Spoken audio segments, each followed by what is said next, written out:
It's about 7 to 8 minutes, I think, end to end. But this is a full match of 4v4 Slayer, Halo Infinite, in our tech preview, essentially a version of this build on Livefire. So Josh, go ahead and roll that when you're ready. Slay them all, Spartan. All right, yeah, I think this is a pro team POV. Well, let's see how good they are. Right off the bat, going for so the he's heat got the wave. heat wave, right? Yep. So he switched the vert. So there's Steitzer. Stites. It's good to have Steitzer back, or we call it. There's some nickname of Stitesy is kind of the people implementing the VO. So he threw down a shield, covered the position. Yeah, I like that little peek technique. I haven't personally done that, to be honest. Yeah, I feel like I learned a lot by watching this pro team video actually and how to play it. Like we watch them, we have regular weekly play tests with them. I don't play with them generally because they're so good, and we put our kind of better players up against them. Also noticed that player went straight for the power weapon that spawns on this map in Slayer, which is hard for me to use, if I'm being honest. So you'll see, like, I mean, so you can see the friend foe. That's one of the obvious things you're looking at here. I know Sam was talking about it earlier. This is something that we've continued to kind of iterate and evolve, even beyond this build.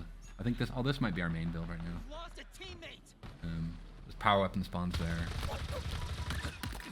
Skewer is it's satisfying as heck, but it's hard for me to use. I am worse at that gun than I am with the commando rifle for sure. When you hit a target, like especially a vehicle, it's super satisfying. All right, so he was spectating.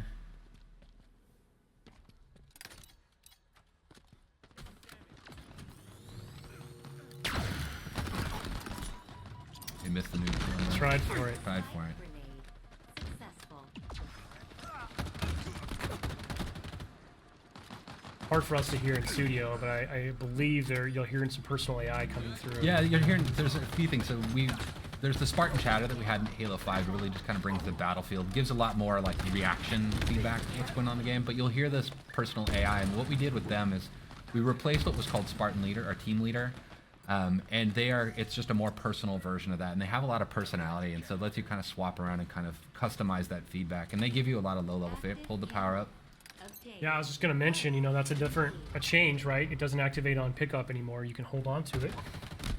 Yeah, we think that'll bring a lot in the long term and allow us to do more things with power-ups than kind of just, you know, traditional kind of just quick stat kind of reflections, but having like really the notion of power equipment in the game.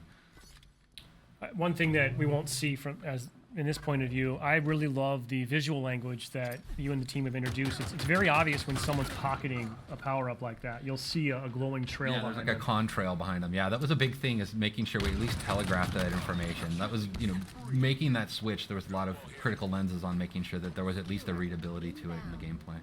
I mean, so now it's sort of that risk-reward, right? Do I hold this and wait for that final push? Do I burn it now so I don't lose it? Yeah, you make a lot of choices that way. Like I sometimes will pocket it and think I'm getting cocky, and then I'll lose it, and I'll give like overshow. That was a dope.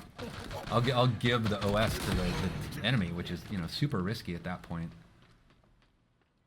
We're seeing a couple of little sort of, what do we call those, tutorial tips popping up there, which Yeah. you can turn off in the settings. Yeah, you can right? turn them off, but on they're death tips is what we call them. But yeah, giving a little bit of feedback, you know, about the type of weapon that killed you, or like how you can respond better to it. I'm not sure at this point the pro team needs to know that, like, hey, Yeah, exactly. Or like just opt out if you don't really care about it, if you don't need that information, or it makes you feel bad, as some people might feel.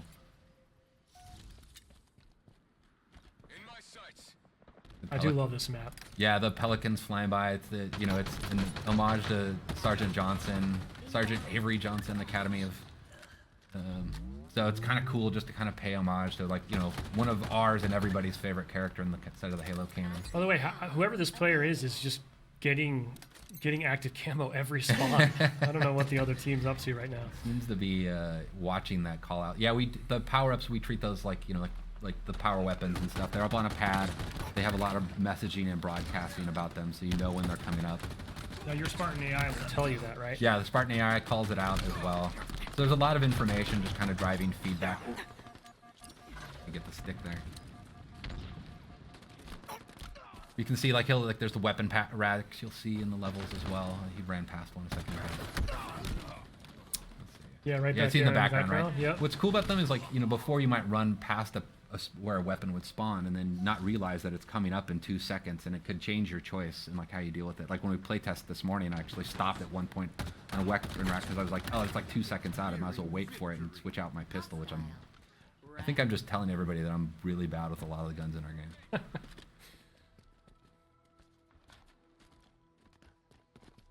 Watch my back.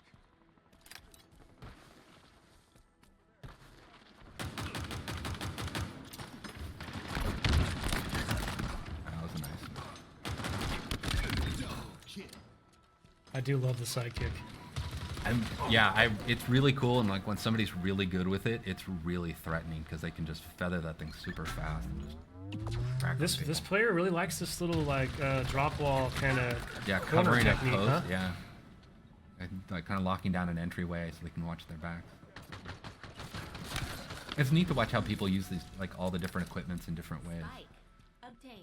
Well, hopefully a lot of players this weekend are going to be lighting us up on social, sharing clips with us, because I can't wait to see just some of the new creative ways that the community at large figures out how to use this new sandbox.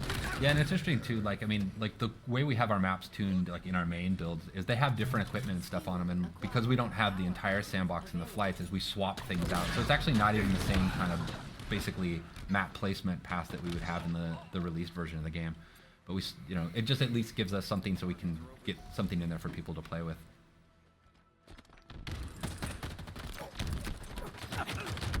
Oh, match is getting close. You can hear the music starting to kick up, kind of signifying the end of the match is coming. I do love that. The multiplayer music, very cool. I'm really proud of the multiplayer music. There's a cool story about how we got to basically getting the music in the game.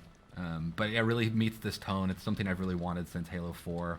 Was this kind of post-rock soundtrack to the multiplayer. Well, actually just a Halo, but it became one of my goals for multiplayer. Taking damage.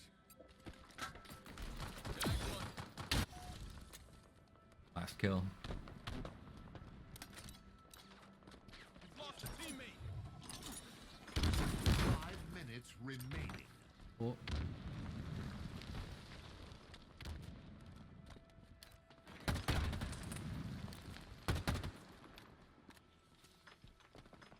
In my sights.